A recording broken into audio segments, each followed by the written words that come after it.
Emisinde gy'amazaalibwa ga Ssaabasajja Kabaka gye gimu ku ebyo ebigunjiddwawo ku mulembe guno omutebi, era emisinde gino gibeerawo buli Sande ekulembera amazaalibwa g'Omutanda agabeerawo nga 13 Kafuumuulampawu buli mwaka.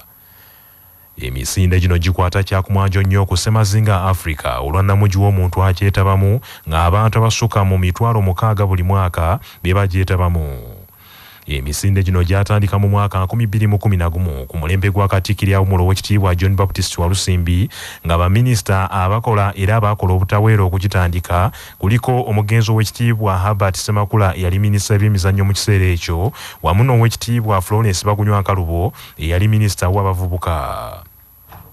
Emisinde gino gyasooka kuvujjirirwa kampuni y'ebizigo eya Samona nga era abagyetabako baweebwa ebirabo eby'enjawulo okuva mu kampuni eyo n'abalala. Oluvannyuma kampuni ya Airtel Uganda ey'ebyempuliziganya yatandika okuvujjirira emisinde gino era beene yasiima emisinde gino gibeerengako enteekateeka gye gigenda okuyambako era ensimbi ezivamu gye zigenda mu kutumbula ebyobulamu by'abantu be. Maasomogi yasiima emisinde gino okutandika okulwanyisa obulwadde obwa fistula mu bannakazadde naddala mu kulwanyisa obulwadde obwa sikoseero endala nadda mu kulwanyisa obulwadde obwa sikoseero ate nga we lutuukidde leero nga bali mu kaweefube wa kulwanyisa Nawookera wa Mukenenya afuuse ekyambika ku Ssemazinga wa Africa.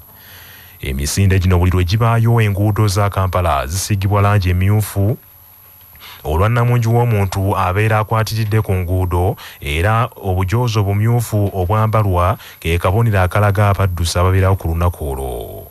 Ssaabasajja Kabaka yasiima n'asimbula emisinde gino mu butongole abaddusi ne batolontoka kilomita 5, kilomita 10 ne kilomita 21 era ng'oli bw'aba yagadde nga kino kikolebwa okusinziira ku muntu ky'aba yagadde era nga mu bamu ku baddusi abatera okuteekebwako amaaso ye Mulangira David Kintu Wasajja eyeenyigira mu kutolontuka kilomita 21.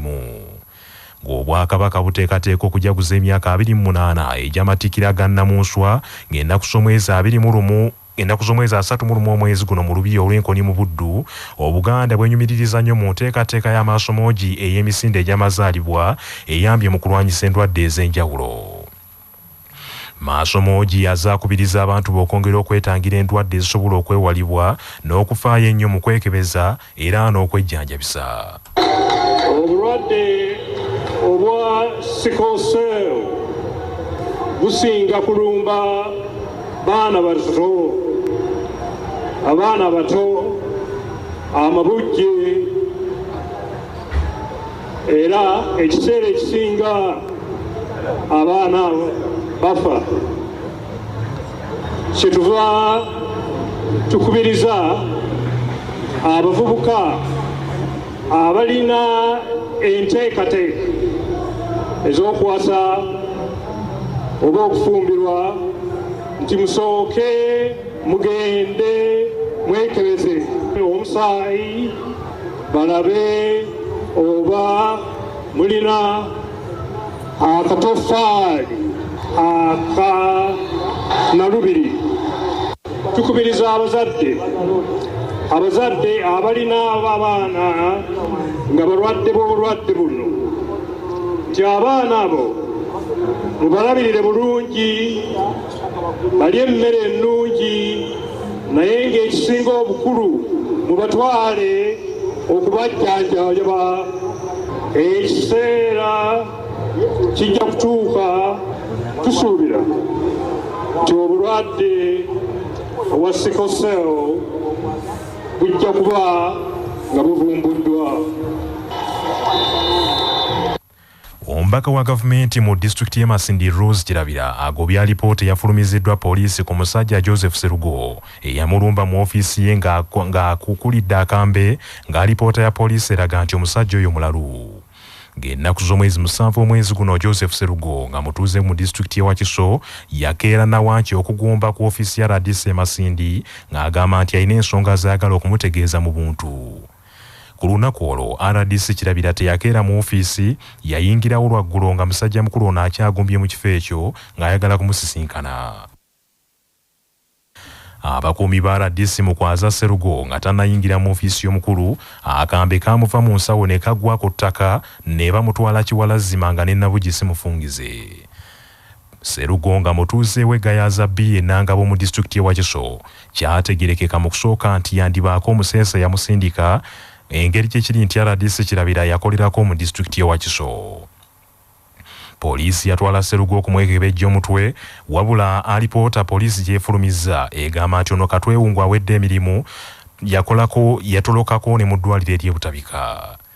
RDC kirabira yeewuunyiza poliisi ya Uganda ne yeebuuza ekyatwaza omusajja oyo mu kkooti atuuke n'okusindikibwa kwa limanda ng'ate yali ekizudde nti ayita Ttembo.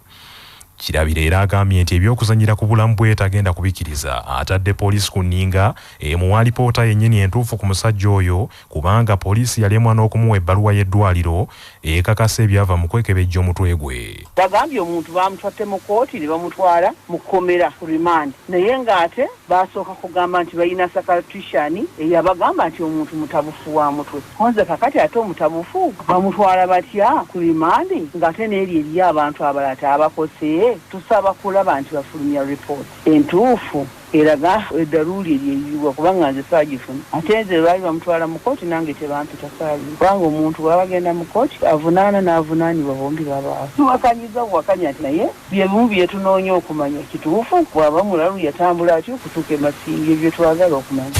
Manya obuvuna obuddo obw'eddembe lyo tonyigirizibwa ddembe lyo ery'obwebange. Kimenya mateeka okwewaana obulogo nga munnamateeka Elias Luyimbazi Nalukoola wannyonnyola. Omuntu eyewaanawaana nti mulogo ne bw'aba akyewaanya omulundi gumu singa amala n'atwalibwa mu mbuga obujulizi ne buleetebwa ne gumukka mu vvi nti omuntu ono yeewaana nti ye mulogo oba akola ebikolwa eby'akalogo kalenzi. Kkooti eyinza omusingisa omusango ogwo n'emukaliga n'emutwala mu kawome ebbanga eritasukka myaka 5. Ssenkaggali w'ekibiina kya Democratic Party Norbert Mao agugumbudde ababaka ba Paalamenti ya Uganda bave mu by'okuteeseza ku mbalaza za Paalamenti bakole ku nsonga ezigasa bannansi ng'okunoonyereza ku nsimbi ez'okulwanyisa COVID n'ebirala. Mu lukuŋŋaano lwa bannamawulire olutuuziddwa ku kitebe ky'ekibiina kino ku luguudo Balintuma mu Kampala, Norbert Mao agambye nti bannayuganda abasinga baziira n'olw'embeera ey'omuggalo ebasomoozesa ebitagambika wabula ababaka bafuuse kyesirikidde. Agambye nti ababaka bangi ensangi zino mu kukubaganya ebirowoozo mu Paalamenti babeera basirise naye bwe badde ebweru ku mbalaza ne balengera ewali kamera ne bannamawulire olwo ne bafubutuka ebigambo. Muveeyo n'amaanyi tuwulira mwogera naye nze ku lwange ndowooza muli mu kwemulisa kuba mbalaba mubeera mu Paalamenti abasinga muba musirise mu komiti abasinga muba musirise naye Paalamenti weggwa mufubutuka emisinde ogoba kamera za TV olwo mufuumule ebigambo ku madaala ga Paalamenti nyini babalabe mufuuse bakabandoole kubanga muli mu kwemulisa nange naliko mubaka.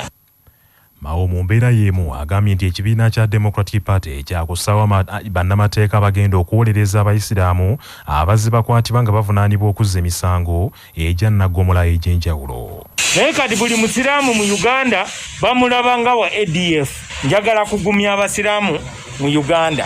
Ffe nga DP twewaddeyo okubalwanirira okuyimirira wamu nammwe era lockdown eno bw'eba ewedde tugenda kugulawo ofisi ya bannamateeka abagenda kubayambako okuwoza emisango nga temusasudde.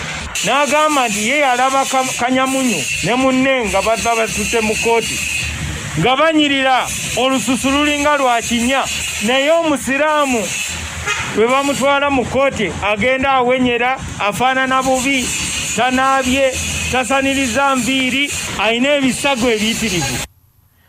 Poliisi n'ab'ebyobulamu mu disitulikiti y'e Mubende bongedde ebikwekweto ku bantu abeeyita abasawo abaviiriddeko n'abamu ku bantu okufa. Omusasi waffe Ssebuufu baana ba Kintu bino yabirina. Poliisi ng'eri wamu n'ab'ebyobulamu e Mubende bakutte abadde beeyita abasawo ng'era bano badde baviiriddeko abantu bangi okufiirwa mu bulwaliro bwabwe. Ekikwekweto kino kikoleddwa ku kyalo Mugungulu mu ggombolola y'e Bageza era nga kikulembeddwamu poliisi e Mubende ngeri wamu n'akulira ebyobulamu mu disitulikiti eno ey'Mubende Dr. Lubowa Ssemuju. Waliwo abantu nga bafunako ku knowledge y'obusawo baba yabeerako mu ddwaliro kati banguye bo okutandika okuteekawo kiliniki zaabwe ezitali ku mutindo. Kiliniki ezimu ziri mu kitanda gyasula, endala ziringa mu kasitoowa, endala ziri mu kagalagi bataddemu obutanda bali mu kuwa abantu ebitanda. Ate nga kyetwabawa nalukusa kujjanjaba abantu abo baviiriddeko abantu baffe abamu okujjanjabibwa obubi. N'olaba omuntu ng'agezaako okuzaalisa omukyala ate nga ye teyasoma buzaalisa wadde yasomako ku busawo. Ayinza okuba nga obusawo bwe yasoma si bwa buzaalisa. Kati tukubira omulanga abantu baffe nti wadde omuggalo weeguli tekitegeeza nti ogende mu bantu abakyamu. Bano bakutte Amasaki Ulia era ng'ono asangiddwa ng'aviiriddeko abakyala babiri okufiira mu kalwaliro ke nga yeefuula omusawo omuzaalisa mu kitundu kino. Ono we bamubuuzizza empapula ezimukkiriza okukola omulimu guno zimubuze nga talina lupapula lwonna era ng'ategeezezza nga bw'adde yeekolera ku nsimbi mu kiseera kino eky'omuggalo nti kubanga abantu bangi abadde bamutuukirira nga bamulaajanira abajjanjabe. Ono akalwaliro mwabadde ajjanjalirwa kasangiddwa nga kasuzibwamu n'enkoko kwogatta n'embuzi era nga kakyafu nnyo ng'era poliisi mu kiseera kino etegeezza nga bw'egenda omutwala mu mbuga z'amateeka avunaanibwe. Ayogerera poliisi mu bbendobendo lino erya Wamala Olwekyo Kawala akakasizza bino era n'ategeeza nga bagenda okugenda maaso n'ebikwekweto bino okwetoolola disitulikiti yonna ey'Mubende nti kubanga bakizudde abantu bangi beefuula abasawo. Olwo ne balyoka bakkakkana ku bantu bajjanjaba mu kiseera kino eky'omuggalo olw'okubulwa entambula ebatuusa mu malwaliro amanene. Abakyala okusingira ddala abagenzi okuzaala bafiirayo nnyo ate n'abalwadde abalala nga bafa. Ne tugendako mu kiliniki esangibwa mu Gungulu Trading Center. Eddwaliro lino erya omukyala ayitibwa Uleria ge gamu ge twasooka okuwulira nti gakola nga tegalina bisanyizo. Ne tutuukawo omukyala ono ali ku poliisi tuli mu kunoonyereza. Sebuufu baana ba Kinto CBS FM Mubende. Amawulire g'ebyemizannyo mu mawulire gaffe agakya Basafama. Kyaddaaki omusituzi w'obuzito Munnayuganda Julius Sekitoleko abadde yabulira Japan yeewaddeyo eri ab'ebyokwerinda oluvannyuma lw'okubula okuva Ssabbiiti ewedde. Julius Sekitoleko asangiddwa mu kibuga Yokkaichi ekyesudde kilomita 17 okuva mu kibuga ekigenda okuteekateekerwamu empaka za Olympics eky'e Tokyo.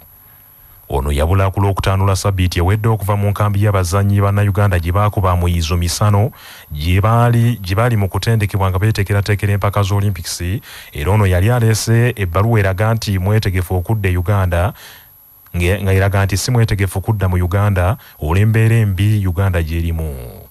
Sekitoleko okubula yamala kuwandulwa mu lwokaano lw'okuvuganya mu mpaka z'okusitula obuzito obwa kilograms 67 olw'okulemererwa okuweza obubonero obw'essalira. Bino bijjidde mu kiseera nga Uganda eyita mu minisita waayo ow'emubeezi ow'ensonga ez'ebweru Okello Oryem ne minisita omubeezi w'ebyemizannyo Hamson Obuwa okulangirira omuyiggo ku muzannyo ono bamukomyewo mu Uganda.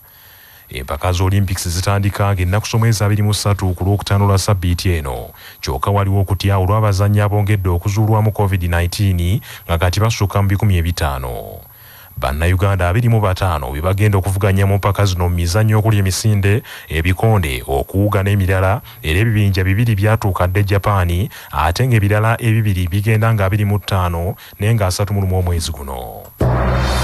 Amawulire okuva ebweru w'eggwanga.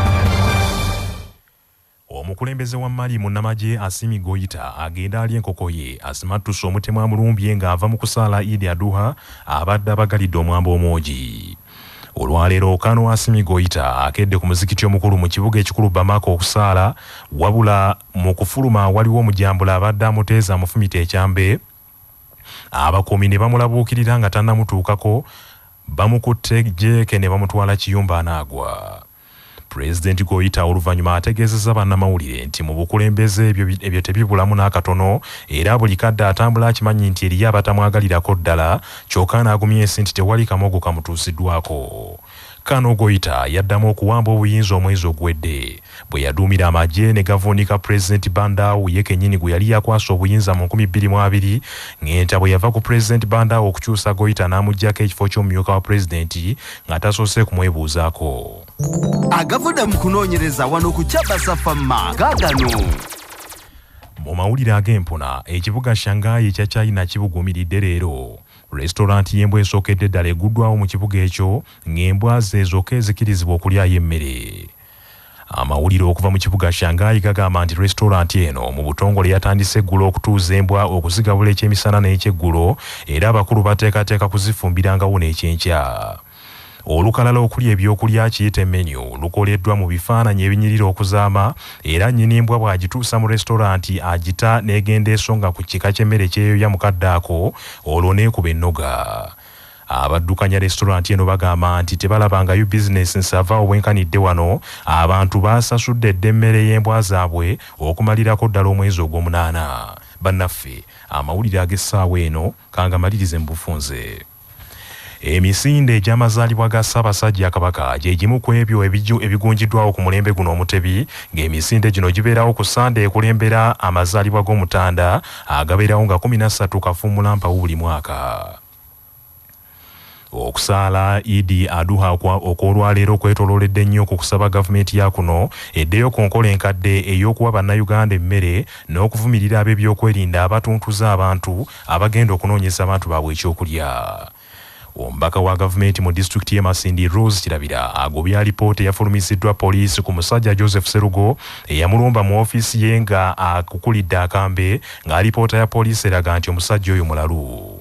Omukulembeze wa Mali munnamagye Assimi Goita agenda ali enkoko ye asimattuse omutemu amulumbye ng'ava okusaala Idi Aduha abadde abagalidde omwamba omwogi. Bannaffe ak'essaawa eno bwe gatyo bwe kagenze. Sigala naffe ku CBS FM ey'obujjajja nze Joshua Musaasizi Nsubuga agundegunde omuteregga.